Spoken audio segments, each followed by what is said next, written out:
Arestado ng Bulacan PNP ang tinaguriang top 6 city most wanted person at isa sa mga pangunahing suspect sa pamamaril sa dalawang menor de edad na binatilyo sa loob ng isang milk tea shop sa bisa ng warrant of arrest para sa kasong 2 counts of murder sa barangay San Roque, City of San Jose del Monte, Bulacan.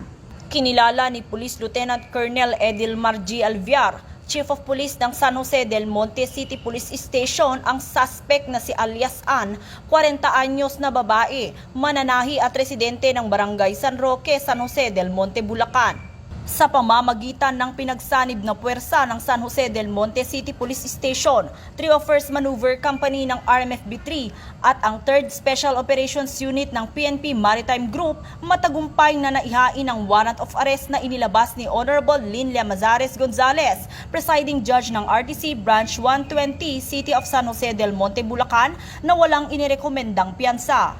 Kasalukuyang nasa kustodiya ng otoridad ang suspect para sa dokumentasyon at wastong disposisyon.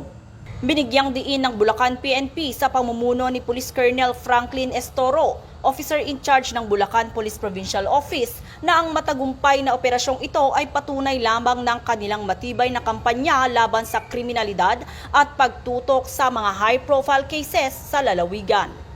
Mula dito sa Camp General Alejo S. Santos, ako ang inyong PNN correspondent, Patrolwoman Pearl Cristalin Javier, alagad ng batas, tagataguyod ng Balitang Pulis.